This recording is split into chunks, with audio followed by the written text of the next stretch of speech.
All right, let's give it a shot.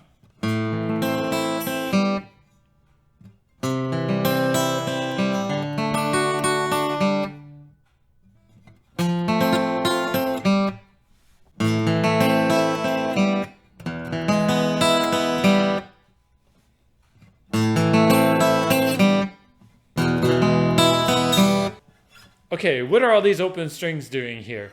They don't belong in the chord at all, especially this.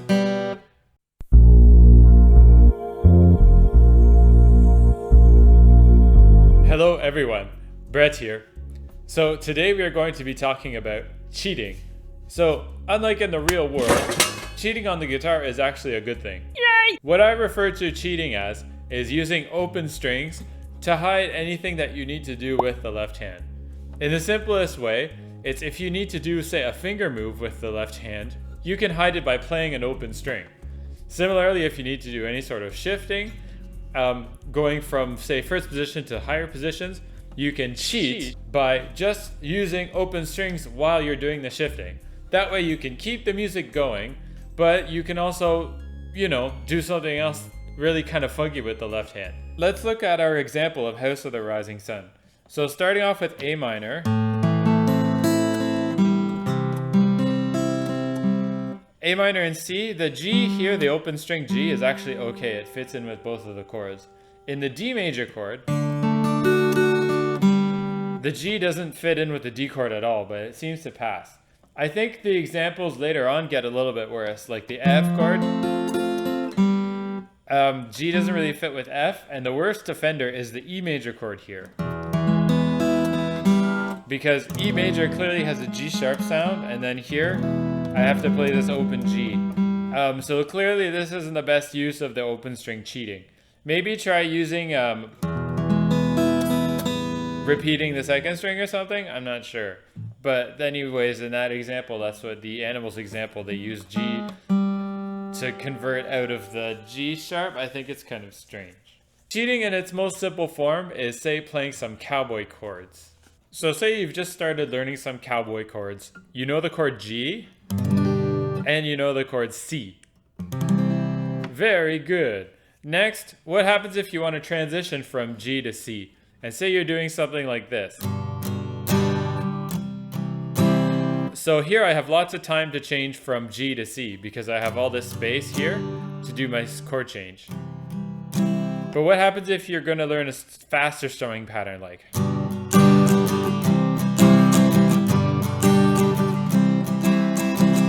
Okay, so in this case, I really don't have very much time to do the shift, but because I'm an expert at guitar, I can do the shift super fast. But let's say if you're starting out, it's going to sound something like this. While you figure out how to do the transition. One way that you can get around from doing this is to do cheating. So you keep doing the strumming pattern as you're doing the open strings.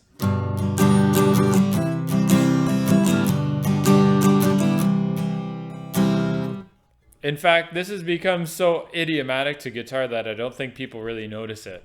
So in slower motion, it happens to be something like this.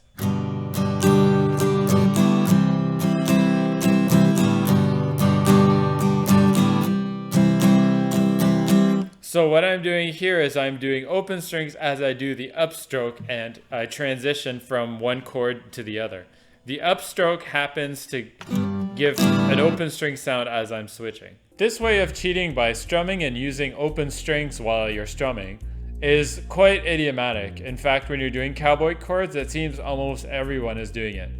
However, I would still advise practicing your chord changes and making sure that you can change chords fast enough without having to resort to the cheating. I actually do teach beginner guitarists to cheat because this is a nice way to get into something that actually sounds like real music. If you've learned a couple of chords and then you want to play them faster, it's good to do some cheating just so it gets you playing real music instead of getting frustrated with just focusing on the left-hand chord changes. Because guitar, there's always two things happening at the same time. So if we look at our first example from House of the Rising Sun, from A minor, say if you practice like one, like doing a 6/8 pattern and then you change on the 6th beat. So you can practice like, So practicing like that and then doing like a couple of strums at the end that are just open strings. Like 1, 2, 3, 4, 5 strums. And then these strums here help you go to change the pattern to the C chord, D chord,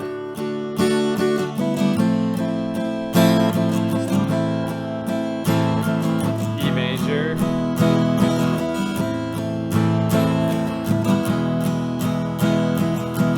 something like that. And then that way it really helps you focusing on keeping a steady beat and also doing the chord changes that are in time so that you don't have huge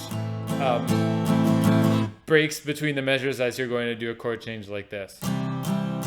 For anyone, that's really obvious. Another example of skillful cheating is What It's Like by Everlast. I find the open string here actually goes in kind of nice.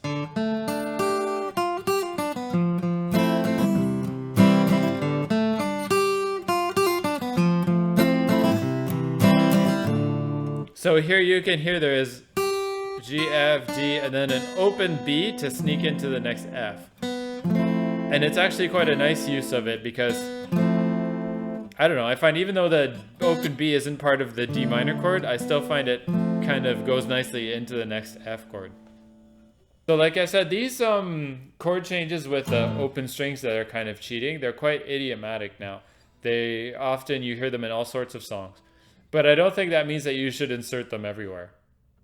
One part that I really like about cheating is when it's used in my favorite fingerstyle guitar tunes.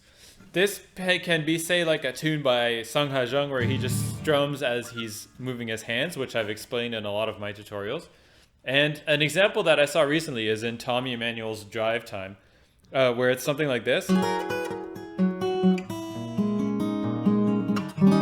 Where he's going from here, and then he plucks the open E string to get him to do this shift from 9th position to 6th position.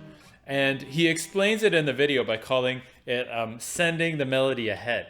I'm sending the melody ahead, like this. Here.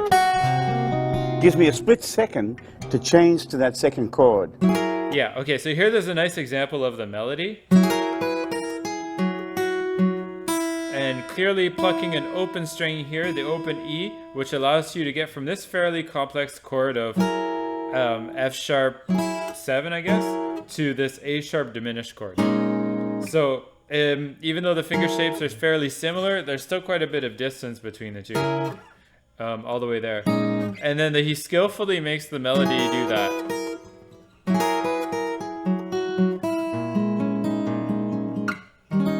So I find that's really nice. In Drivetime, there's a lot of examples of these open E and B strings being used. A way to cheat, but a way also melodically to add more harmony and more of a full sound to the guitar. So I don't think the point of cheating is actually to make your chord changes invisible. I think if cheating is used in a more melodic sense, if it actually makes sense with the chords that are being used, it can actually be quite nice. It actually brings like a plus to your song because you can hear the open strings and at the same time it fills out the rest of your song. But if you're using cheating as a way just to get over some kind of tough chord changes and you haven't really thought of a better left-hand fingering to do, I think the better way is to solve the left-hand fingering. And after that, if you really need to use the cheating at this one part, try to make it sound more musical.